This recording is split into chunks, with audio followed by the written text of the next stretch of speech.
Bueno, la Biblia, y aquí voy a comenzar el día de hoy la enseñanza, la Biblia nunca se contradice.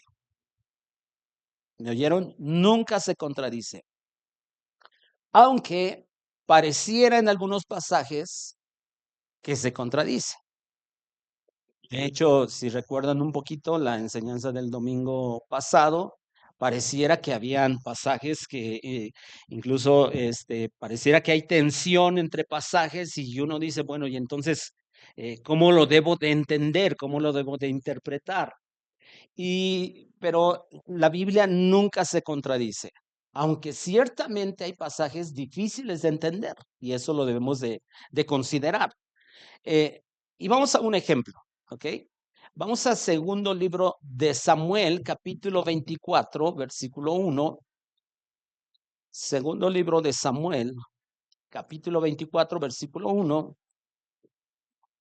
Y vamos a ver precisamente algo que pareciera que existe una contradicción o cómo lo debemos de tomar, pero ya acuérdense que esta es una clase, entonces podemos participar, podemos expresar incluso cuando no entendemos una parte, para poder aclarar ese punto. ¿Ok? ¿Ya lo tienen? Segundo libro de Samuel, capítulo 24, versículo 1. ¿Quién lo puede leer en voz alta, por favor? Volvió a verse la ira de Jehová contra Israel, e incitó a David contra ellos, a que dijese que hacen censo de Israel y ya. Ujú. ¿Quién fue el que incitó a David a hacer el censo? ¿Quién? Dios. Ajá. ¿Sí? ¿Están todos de acuerdo? Eso es lo que dice el texto, ¿no? O sea, no debemos de estar adivinando, sino nada más observar qué dice el texto. Ajá. Volvió a encenderse la ira de Jehová contra Israel e incitó a David. Acuérdense que para entender un pasaje le podemos hacer preguntas. ¿Quién es el que incitó a David? Ajá. Aquí dice claramente que fue Dios. ¿Tiene alguna referencia a su Biblia? Primer libro de Crónicas 21. Vamos ahí. Primer libro de Crónicas 21, versículo 1.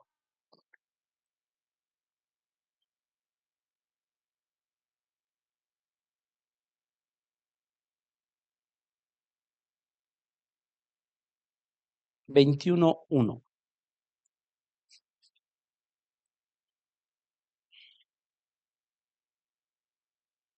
¿Alguien más que le pueda dar lectura en voz alta, por favor?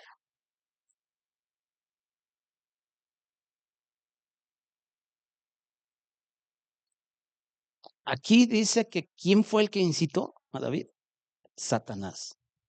Pero en el otro decía que era Dios. Hay una aparente contradicción, ¿cierto? Entonces, ¿cómo podemos, o sea, por qué dicen en una parte que fue Dios y en el otro dice que fue Satanás? Ahora, algunos caen en el error de decir, entonces Dios y Satanás son lo mismo o es la misma persona, porque algunos llegan a esa conclusión. ¿Y usted cree que que es posible eso? No, obviamente no. Pero entonces, ¿cómo debemos de entender o quién se equivocó de los autores bíblicos? Ajá, exactamente, exactamente. ¿Eso cómo lo podemos entender y cómo lo podemos argumentar en la Biblia? Porque no nada más se trata, bueno, de decir, bueno, pues y Dios puede usar hasta el diablo para cumplir con sus planes, con sus propósitos. En realidad, recordemos, Dios es el que tiene el control sobre toda la creación y sobre todas sus criaturas.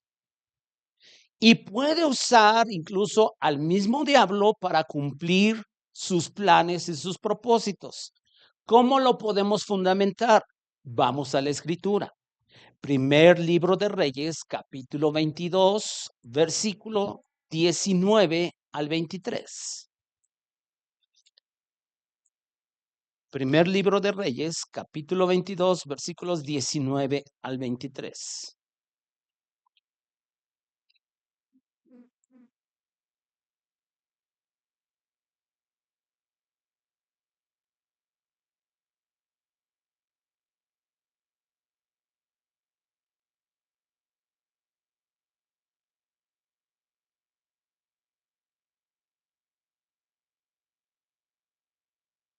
¿Alguien de ustedes sabe cuál es el contexto de esto? ¿Quién era el rey en ese entonces de Israel? Acab. Acab era el rey de Israel. Y están en un dilema si van a ir a una guerra o no. Y van a consultar a un profeta. Recuerden que anteriormente era muy dado que los reyes iban a consultar a los profetas o mandaban a traer a los profetas para preguntar si subían a la guerra o no. Y están en ese dilema, por llamarlo así. Josafat está ahí. Josafat era el rey de Judá. Y entonces, versículo 19 dice, entonces él dijo, oye pues palabra de Jehová. Y esto ya está hablando Micaías, que era el profeta. Dice, oye pues palabra de Jehová, yo vi a Jehová sentado en su trono y todo el ejército de los cielos estaba junto a él, a su derecha y a su izquierda. Y Jehová dijo, ¿quién inducirá a Acab para que suba y caiga en Ramot de Galaad? Y uno decía de una manera y otro decía de otra. Ahora, es importante aquí, antes de continuar la lectura, ¿dónde se está desarrollando esto que nos está narrando la escritura? En el cielo. En el cielo. Ajá. Versículo 21, ¿verdad? Vamos en el 21. Y salió un espíritu y se puso delante de Jehová y dijo, yo le induciré. Y Jehová le dijo, ¿de qué manera? Él le dijo, yo saldré y seré qué? Espíritu de mentira en boca de todos sus profetas. Y él dijo, o sea, Jehová contestó, le inducirás y aún lo conseguirás. Ve, pues, y hazlo así.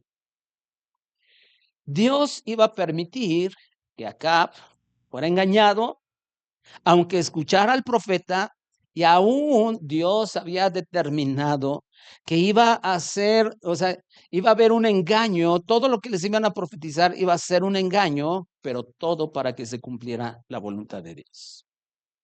Porque Dios puede usar hasta el mismo diablo para cumplir sus propósitos. Entonces, ¿quién fue el que incitó a David?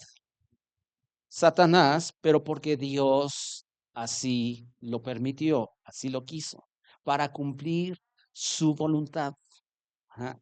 Pero vuelvo a repetir, no caigamos en el error de pensar, porque créanme que hasta en redes sociales de pronto han habido personas que han dicho, es que es el mismo, pero no, no es el mismo. Jehová y Satanás obviamente no es lo mismo.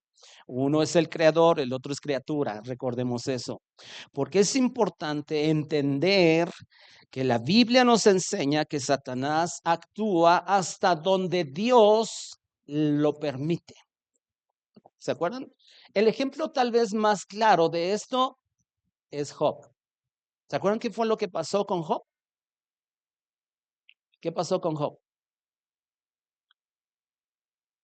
Todo lo que poseía, todo en una desgracia.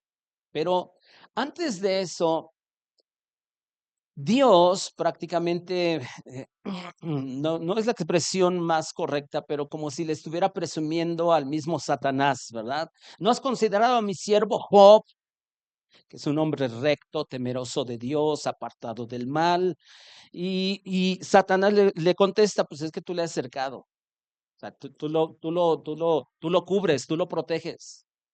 Y dice, ok, y solo le pone un límite, ¿de acuerdo? Solo no toques su vida. O sea, Dios le permitió actuar a Satanás, pero siempre le pone límite.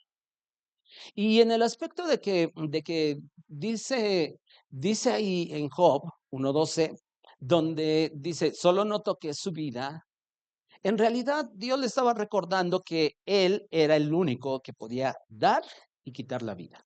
Y eso es importante que siempre lo tengamos presente, porque incluso hay personas, y en otra ocasión lo he explicado, hay personas que piensan, cuando alguien está enfermo y dice, está a punto de morir, vamos a reprender el espíritu de muerte y vamos a reprender a Satanás. Momento, el único que puede dar y quitar la vida es Dios. Es lo que dice el primer libro de Samuel capítulo 2.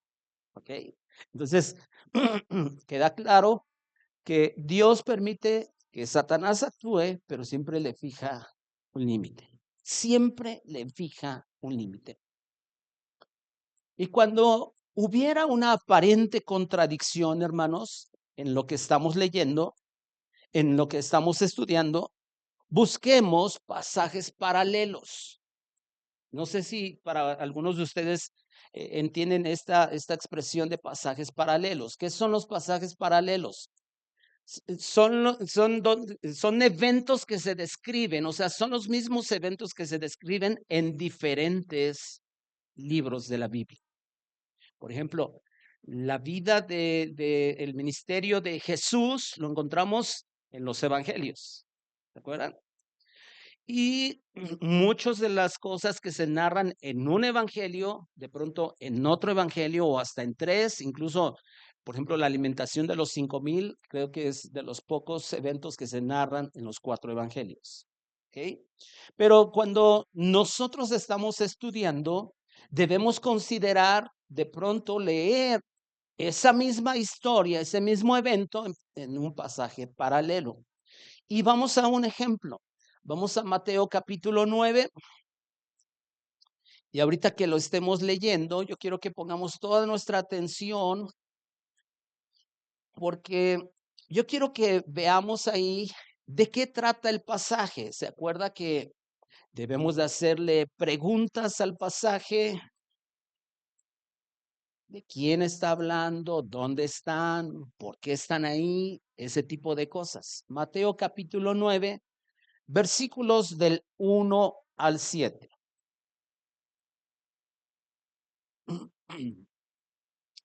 ¿Alguien que lo pueda leer en voz alta, por favor? Por el lado, llevaron a un paralítico en una camilla. Al verse de ellos, se puso decir al paralítico, ánimo, hijo mío, tus pecados son perdonados. Pero alguno de los maestros de la ley religiosa decía en su interior, es una blasfemia. ¿Acaso se cree que es Dios? Sabía lo que ellos estaban pensando. Así que les preguntó, ¿por qué pensamientos tan malvados en su corazón? ¿Qué es más fácil decir? ¿Tus pecados son perdonados? ¿O ponte a decir y camina? Así que les demostraré que el Hijo del Hombre tiene autoridad en la tierra para perdonar pecados. Entonces Jesús miró al paralítico y dijo, ponte de pie, toma tu camilla y vete a buscar.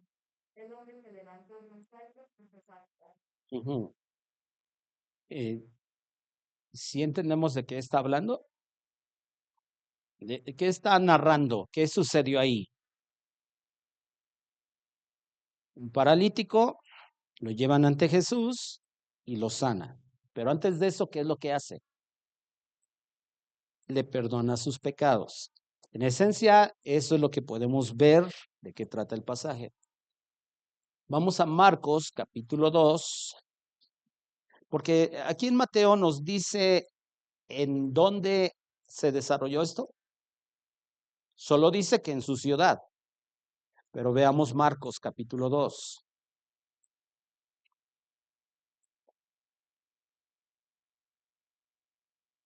Versículos 1 al 12. ¿Y alguien más que le pueda dar lectura, por favor?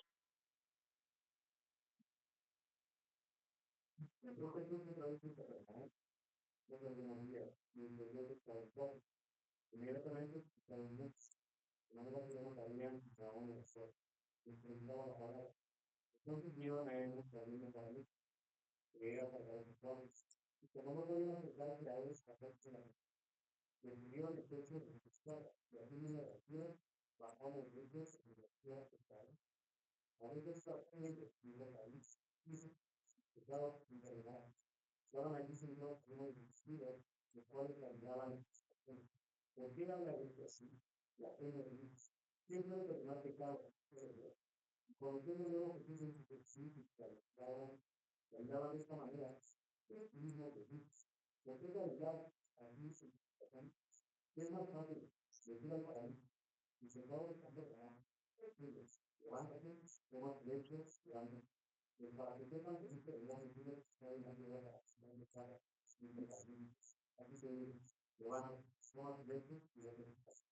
Entonces, él se levantó enseguida, y tomando su lecho, salió delante de todos, de manera que los cristianos le gritaban bien, nunca en sí. Ujú. Aquí nos dice en qué ciudad es. ¿Se dieron cuenta? Capernaum. Incluso dice al final del versículo 1, se oyó que estaba en casa. De acuerdo a esta expresión, algunos deducen que en realidad Jesús vivía en Capernaum.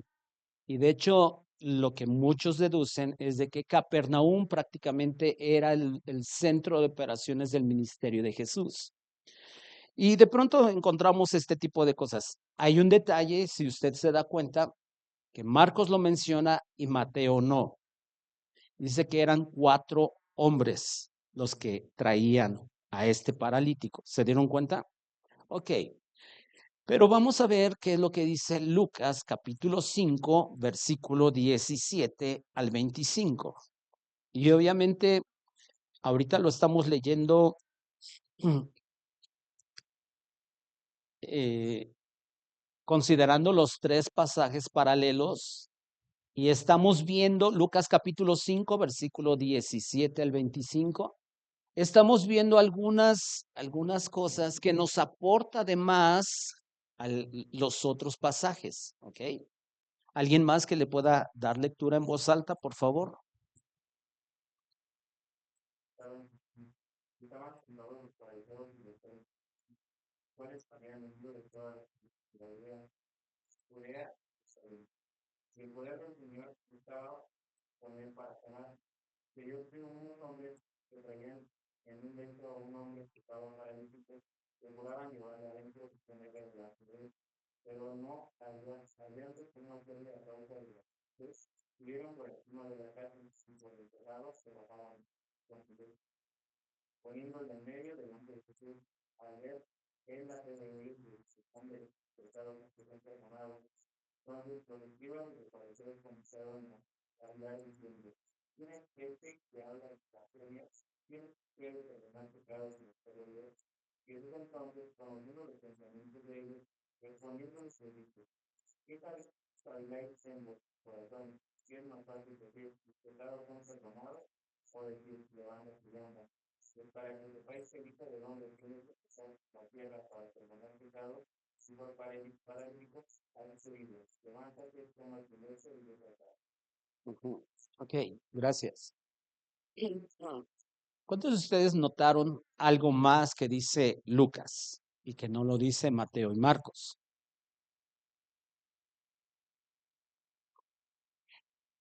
Ajá, que lo bajaron por el techo, ¿ok? ¿Qué más? Estaban ahí los fariseos, los doctores de la ley, ajá. Marcos solamente menciona a los escribas, pero Lucas da un panorama más amplio. Ahora, yo les pregunto, porque bueno, ya entendimos, es la sanidad de un paralítico, pero solamente vemos eso, o sea, eh, en realidad, de eso es de lo que habla el pasaje, porque miren, yo al leer esto puedo deducir. Habla de que Jesús sana. Bueno, sí. Habla de que Jesús salva. Bueno, sí. Pero hay algo más todavía y que yo creo que Lucas lo explica mejor. ¿Alguien se da cuenta de que habla en realidad? ¿Cuál es el propósito del pasaje? Porque sí, sí, Jesús sana, Jesús salva, pero en realidad el propósito del pasaje, o sea, es algo especial. Que Jesús es Dios.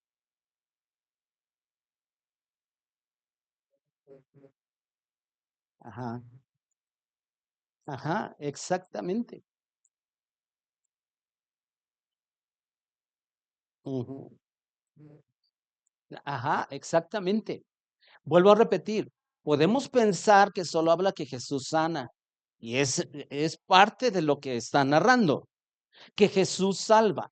Sí, pero fíjense, y cómo Lucas, por eso es por lo que les digo, muchas veces el hecho de checar los pasajes paralelos nos pueden aportar información que es valiosa, pero en este caso Lucas nos explica de una mejor manera cómo es de que habla de la deidad de Jesús.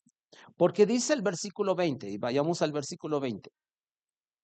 Al ver él la fe de ellos, le dijo: hombre, tus pecados te son perdonados. Y entonces los religiosos están ahí, ellos saben que solo Dios perdonaba.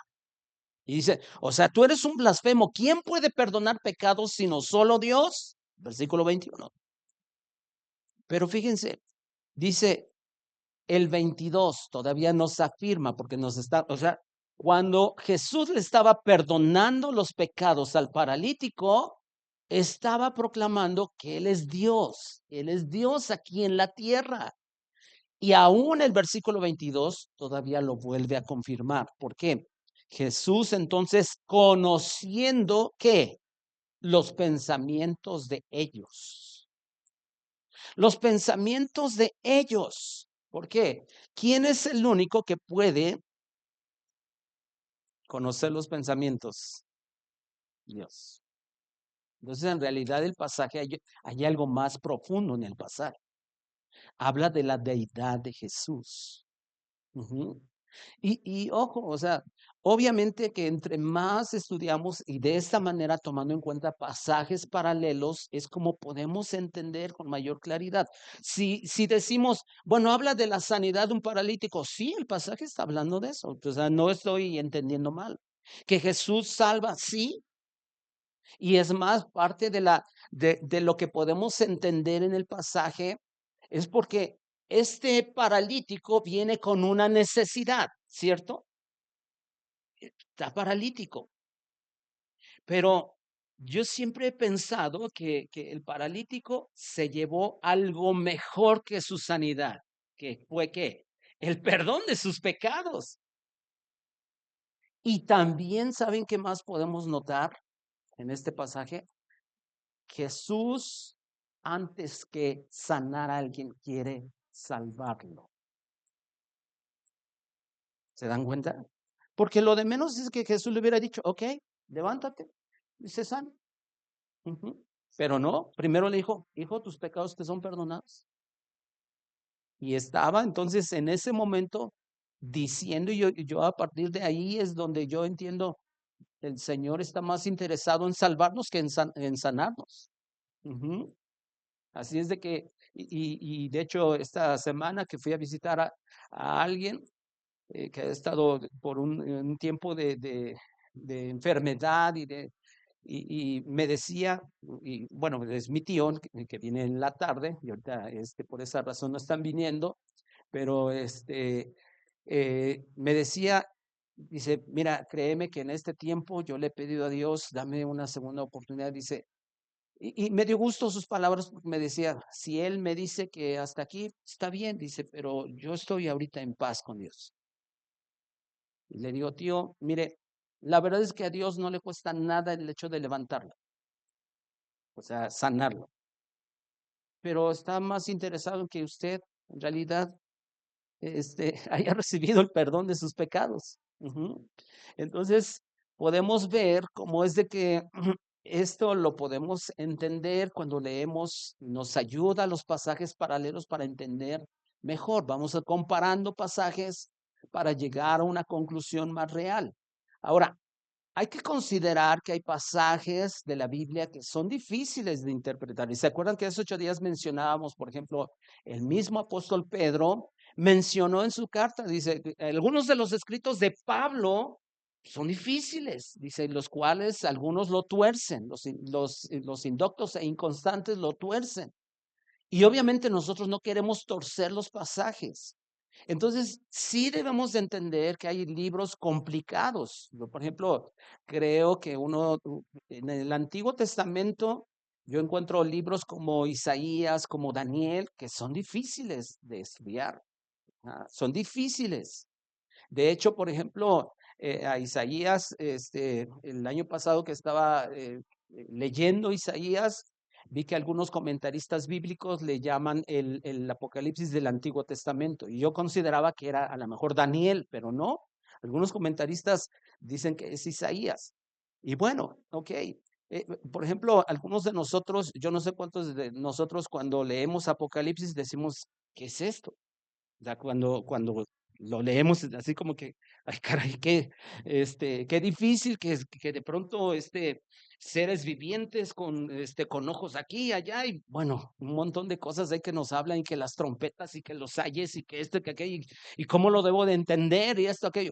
Son pasajes difíciles de interpretar, sí, pero debemos de realmente nosotros ir avanzando, avanzando. Ahora, no querramos, si nosotros de pronto decimos, bueno, ok, yo acepto el desafío de estar escudriñando la palabra de Dios y me voy a meter inmediatamente a Apocalipsis. Pues no es lo más sabio.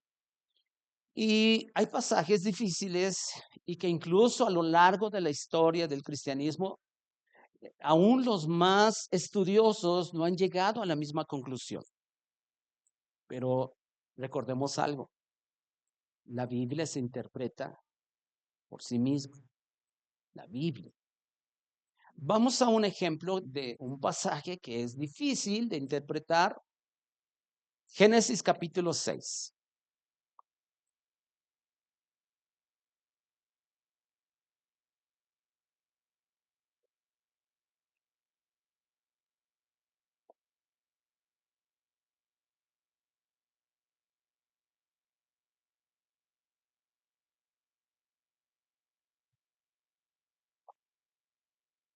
Vamos a leer del 1 al 4.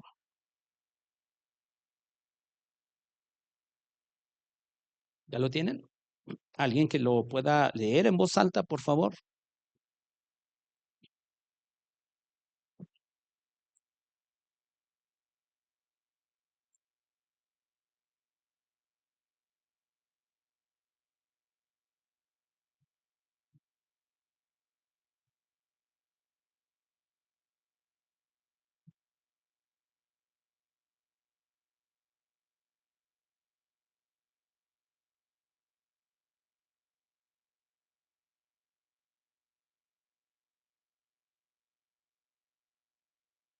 El 4 también.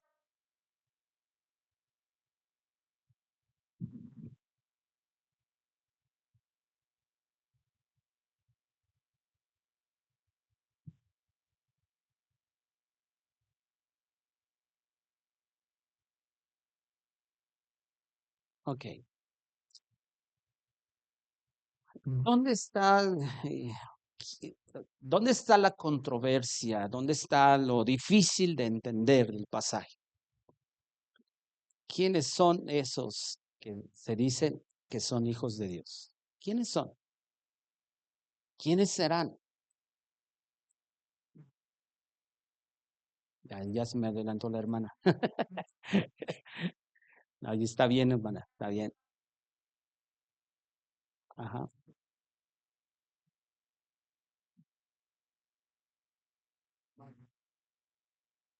Ujú. Algunos dicen que los hijos de Dios, a los que se refiere aquí, eran descendientes de Set, de Set. Ujú. ¿Se acuerdan quién era Set? ¿De quién? ¿De Noé?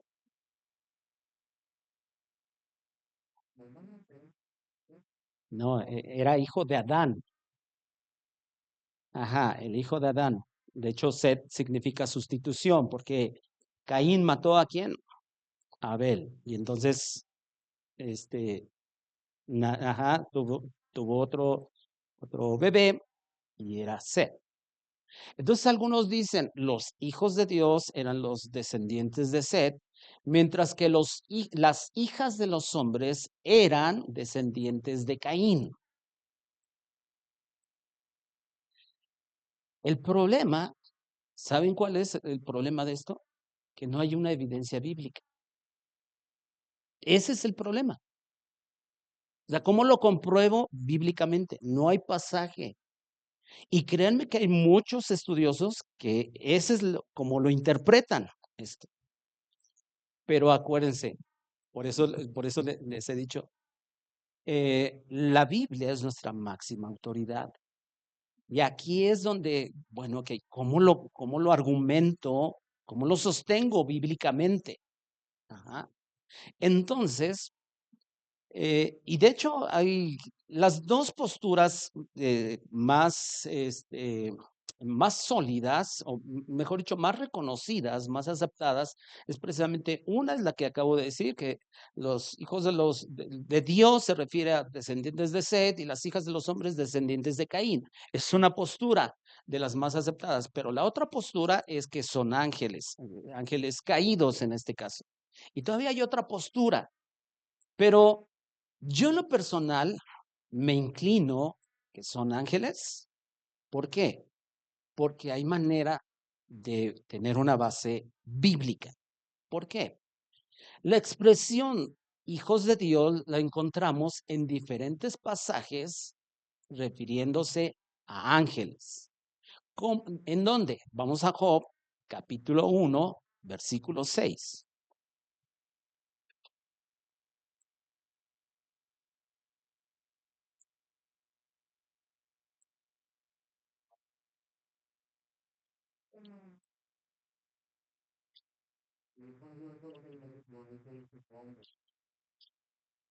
Pero no te acuerdas cuál es. Ok, sí. Puede ser que haya, o sea, hijos de hombres, a lo mejor se puede ver un versículo, pero no. Acuérdense aquí, primero vamos a ver quiénes son los hijos de Dios. Job capítulo 1, versículo 6. ¿Alguien que le pueda dar lectura?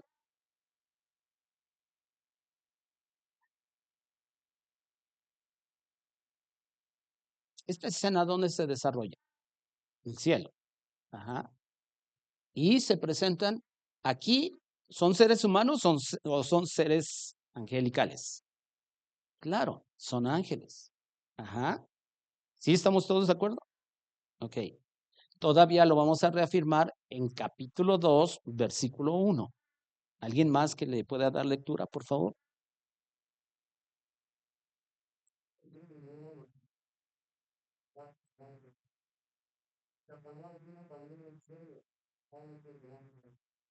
Si se dan cuenta, prácticamente es la misma escena que nos narra en capítulo 1, versículo 6. Y otra vez refiriéndose a qué?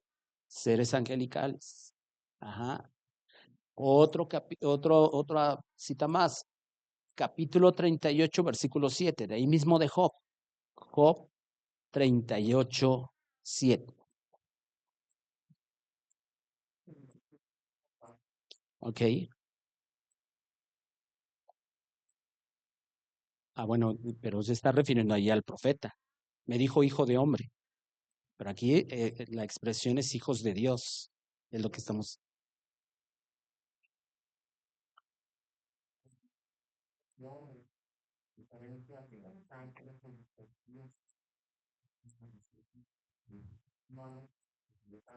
Ah, ok, ok. Ok, ok. Ujú, ok, gracias, Julio. Sí. Job 38, 7. ¿Alguien más que le pueda dar lectura?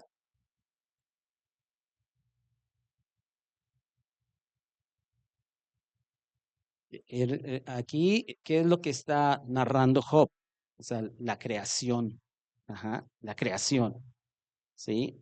De hecho, si usted dice, bueno, ¿y cómo puedo saber? Bueno, pues el versículo 4, porque aquí Dios le está haciendo preguntas a Job. Vea el versículo 4. ¿Dónde estabas tú cuando yo fundaba la tierra? O sea, cuando yo la estaba creando. Házmelo saber si tienes inteligencia. ¿Quién ordenó sus medidas si lo sabes? Yo digo, qué arrastrada Dios le dio a Job, ¿verdad?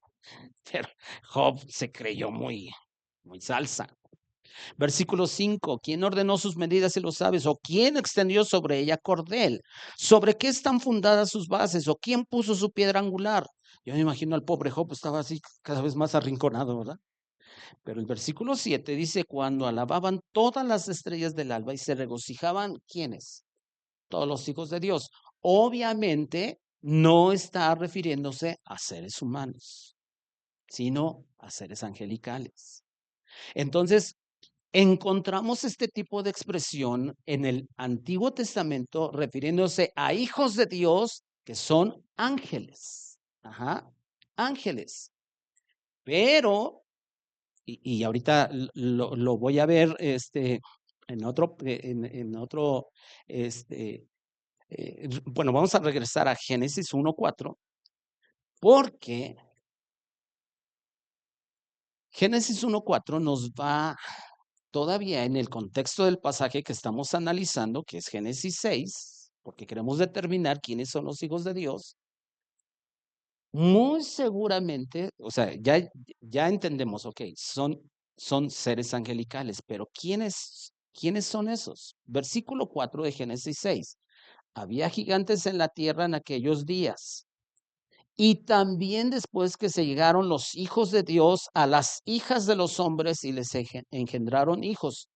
Enseguida, fíjense qué es lo que dice. Estos fueron los valientes que desde la antigüedad fueron varones de renombre. Varones de renombre. Pero dice que desde la antigüedad. Entonces, ¿cómo lo debemos? O sea, ¿eran ángeles, pero entonces eran ángeles buenos o eran ángeles malos? Porque nada más vimos que eran ángeles. Pero, ok, vamos a segunda carta del apóstol Pedro, capítulo 2, versículo 4.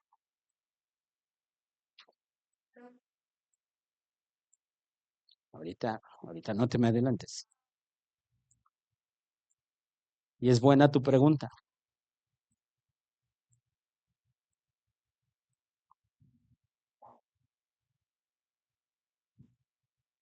El contexto es de que Pedro está hablando acerca de la condenación hacia los falsos profetas y los falsos maestros. Y aquí de pronto, o sea, recordemos, y el pasaje de segunda de Pedro 2 está diciendo que esos falsos profetas y esos falsos maestros irán seguros a una condenación eterna. Ajá.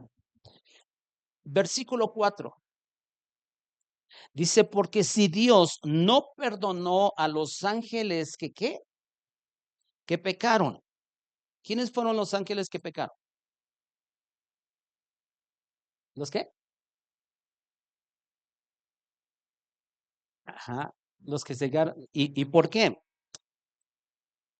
Dice, sino que arrojándolos al infierno, los entregó a prisiones de oscuridad para ser reservado al juicio. Pero dice que hay unos ángeles que pecaron. ¿Quiénes fueron esos ángeles que pecaron? Son los que se consideran como los ángeles caídos. ¿Cómo lo puedo todavía sustentar? Judas capítulo 1, versículos 6 y 7. De hecho, segunda carta de Pedro con Judas son pasajes muy similares. Judas, capítulo 1, versículos 6 y 7. ¿Alguien que lo pueda leer?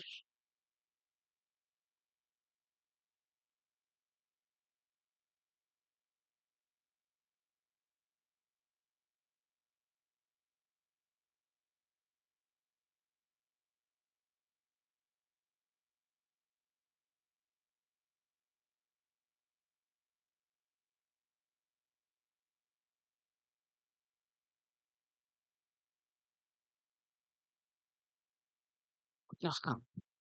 Dice que los ángeles que no guardaron su dignidad, sino que abandonaron su ¿qué? Morada, su propia morada. ¿Dónde moraban los ángeles?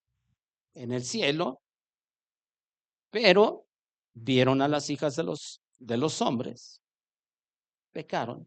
O sea, ¿y cómo podemos todavía asegurar esto? Porque aún Judas en el versículo 7 pone un ejemplo de dos ciudades que sabemos su vida inmoral, su pecado. ¿Por qué? Dice el versículo 7, como Sodoma y Gomorra y las ciudades vecinas, las cuales de la misma manera que aquellos, a quién se refiere eso de aquellos? Pues a esos ángeles que abandonaron su morada. ¿Sí o no? Ahora, aquí cabe la pregunta, como lo decía aquí mi esposa, pero no se supone que los ángeles son asexuales, porque, y eso lo dijo el propio Jesús. Si usted quiere saber, Mateo capítulo 22, versículo 30, porque aquí tenemos que responder esto. Mateo capítulo 22, versículo 30.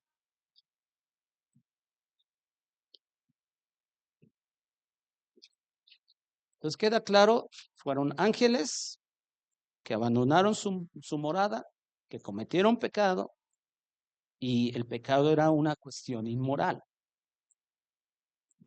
22:30, porque aquí le hacen la pregunta a Jesús, los saduceos que dicen que no hay resurrección, y le hacen la pregunta, una pregunta ahí, como decimos, con jiribilla, con truco, con trampa. Y el versículo, vamos a leer desde el versículo 28. En la resurrección, pues, ¿de cuál de los 7 será ella mujer, ya que todos la tuvieron? Entonces respondió Jesús, les dijo, se equivocan ignorando las escrituras y el poder de Dios. Porque en la resurrección ni se casarán, ni se darán en casamiento, sino serán como los ángeles de Dios en el cielo. ¿Por qué? Pues porque los ángeles no se reproducen, son espíritus.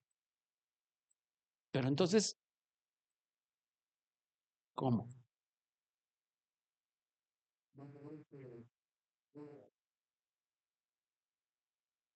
Ajá. Ujú, sí.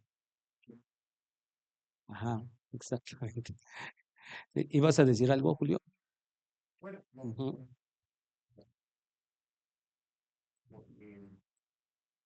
bueno, yo en un momento me puse a pensar en todo, porque cuando yo estudiaba yo ahí dice que muchos con ellos Satanás, pero Satanás ya no lo cuenta como si fuera el tipo que ya lo pesaba, entonces ya no es tipo de Dios, y que sabemos que el tipo de Dios es el mes, y lo pusimos, mas ya no, sino también lo dirán todas las cosas.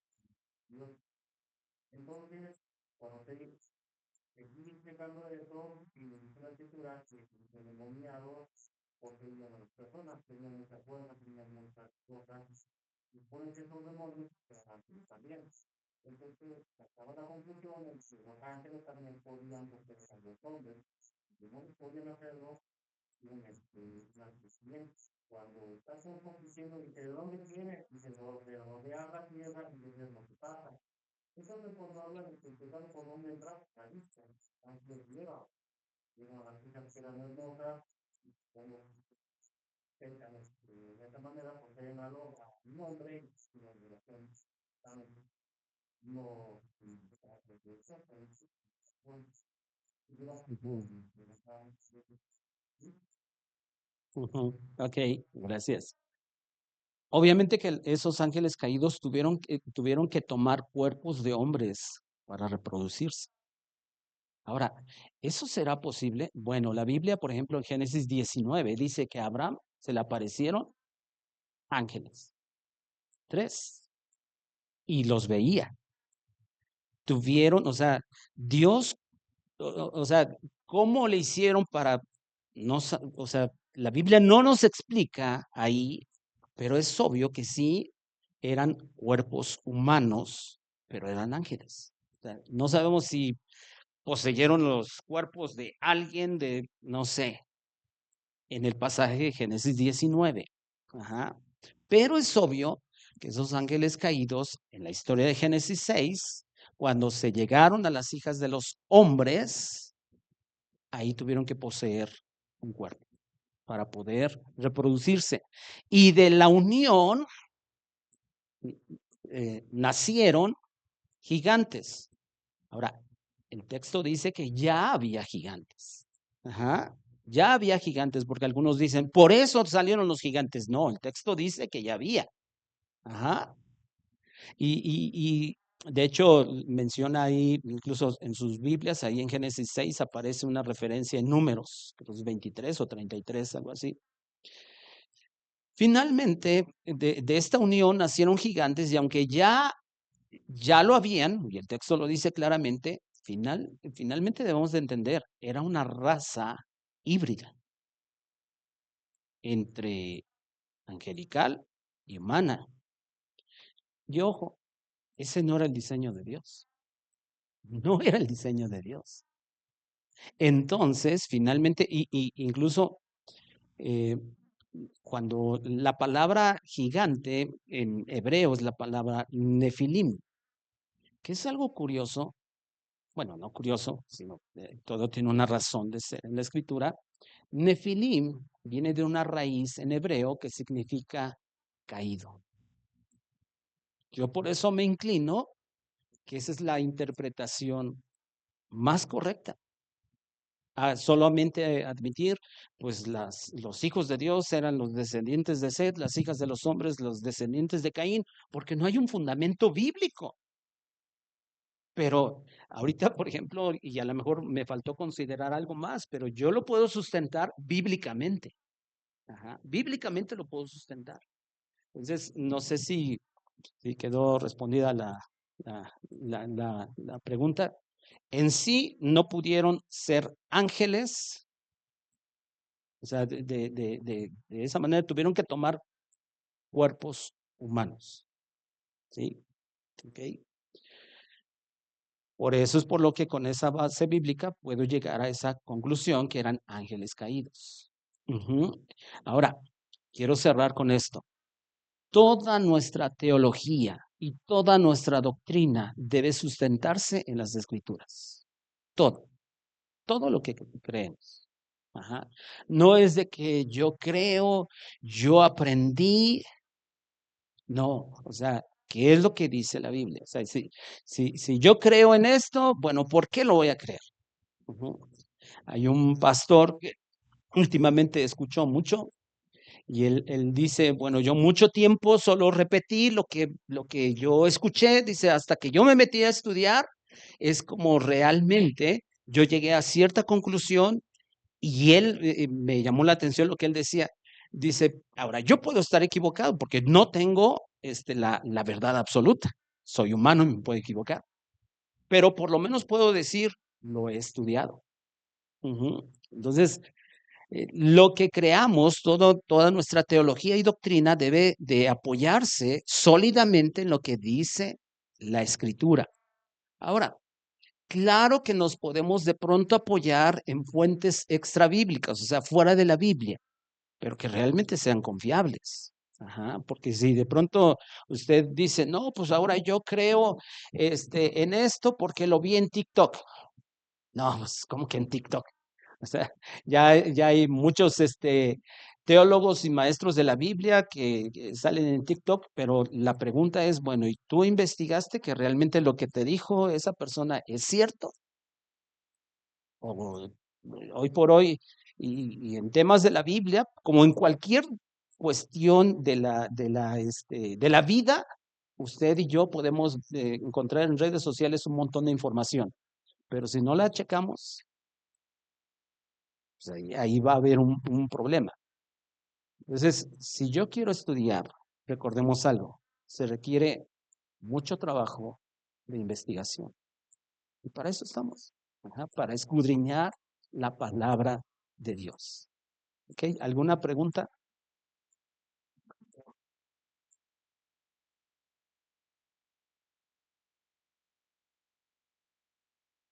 Ujú, ujú, la Biblia. con la propia Biblia. Ujú. Porque recordemos, cualquier hombre que incluso que ha pasado muchos años se puede equivocar. Ujú, se puede equivocar. Y han habido estudiosos de la Biblia que de pronto se han equivocado. Ujú, y uno dice, ah, caray, y como a veces uno dice, como que es tan obvio y cómo se equivocó en esto, ¿no? Pero digo, somos humanos, ajá, y podemos equivocarnos, ¿vale? Entonces, pues vamos a orar y vamos a darle gracias al Señor por este tiempo. Padre, te damos muchas gracias, Señor, por este tiempo, Señor. Gracias, Señor, porque nos permites escudriñar tu palabra, nos permites, oh Dios, estar un rato metidos, Señor, en tu palabra. Danos sabiduría y danos de tu gracia. Nosotros, oh Dios, somos tan limitados en nuestra capacidad, Señor, pero te pedimos en el nombre de Jesús que tú nos ayudes, a todos los que estamos aquí. Algunos tal vez vamos un poco más adelante, Señor, en el escudriñar la palabra. Pero yo te pido, Señor, que pongas en nosotros el deseo, Señor, por escudriñar tu palabra. Algunos de nosotros puede ser que tengamos ideas equivocadas realmente de quién eres tú y de tantas cosas, Señor. Pero ayúdanos, oh Dios, porque por algo tú quisiste revelarte, oh Dios, a través de un libro. No solamente a través de la creación, que ciertamente te revelas a través de la creación, pero tú nos dejaste un libro y nuestra labor es escudriñar. Nuestra labor, oh Dios, es vivir de acuerdo a lo que dice tu palabra. Ayúdanos, Dios, danos de tu gracia y sabiduría. Danos cada día, oh Dios, un amor, Señor, y un temor, oh Dios, cada vez que nosotros leemos y escudriñamos tu palabra. Gracias por todo en el nombre precioso de Jesús. Amén y amén. Que Dios les bendiga. Y no se les olvide nuestra ofrenda que levantamos con el propósito, todo tiene que ver con la cuestión del terreno. Así que Dios les bendiga.